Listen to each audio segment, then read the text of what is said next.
boxing world lost a legend. Friday, March 21st, 2025. It's your boy Big D from the D, and this is another video brought to you by Nathaniel Charles Productions.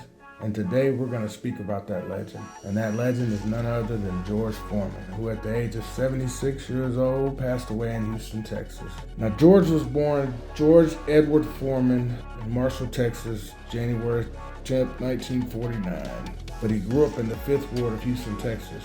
Now, George, who was a troubled youth, he dropped out of school at the age of 15, man. He started robbing and jacking folks, man, to get by. But he decided to switch it up, went to Job Corps at 16 and got his GED. Now, Foreman, he was really interested in football, but he decided to take up boxing, man. He gave it a shot and started training, and he made the Olympic team. And not only made the Olympic team, but he won the gold medal in 1968 Summer Games in Mexico City, defeating Jonas Sepulus of the Soviet Union, who was 10 years older than him at the age of 29, and he had 12-year head start on Foreman in the ring with 220 fights under his belt when meeting Foreman.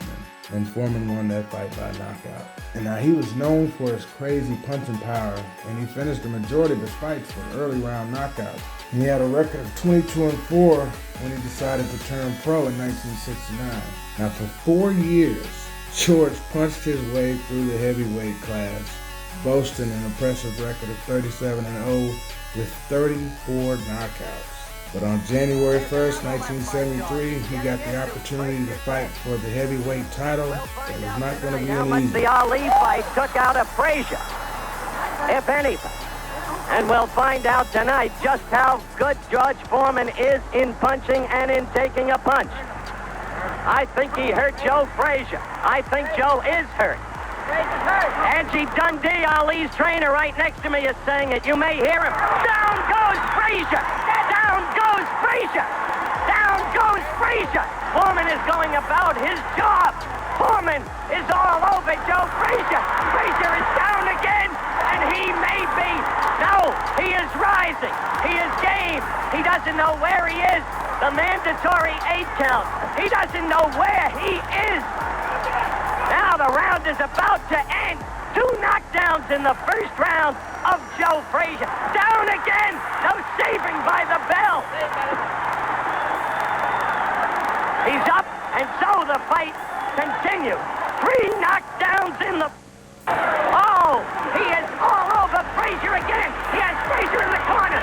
Frazier's knees buckled. He is down. He is down for the 4th time in the fight. A quick left from George. Another. Frazier is down for the 5th time in this fight. It is target practice. Frazier is ready to go again. Joe is standing. There he goes. 3 times. It is over. It is over. It is over in the Although he made second. it look pretty dang easy. George had to face off against the undefeated 29-0 with 25 knockouts, the undisputed world heavyweight champion of the world, Joe Frazier, in Kingston, Jamaica. Now, that was a huge moment for George, only to have it taken away from him 9 months later during one of his most known and memorable fights. Sadly, he lost it. The Rumble in the Jungle with Muhammad Ali. Can deliver at any time. This man is devastating, to say the least. Right hand by Foreman was not effective. The right uppercut did bounce the head a little bit. His punches will not hurt Ali. Ali just takes him. Foreman throwing more punches now. Maybe this could be the tactic of Ali to let the man punch himself out. Very even fight. Ali, a sneaky right hand. Another sneaky right hand. This time he worked over the shoulder of Foreman.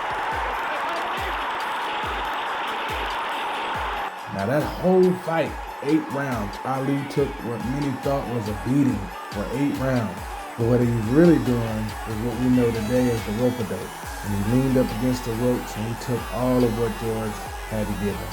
And after tying Foreman out, Ali came off the ropes and knocked him out, taking his title from him. Man, and George went through some things for the next, 4 years.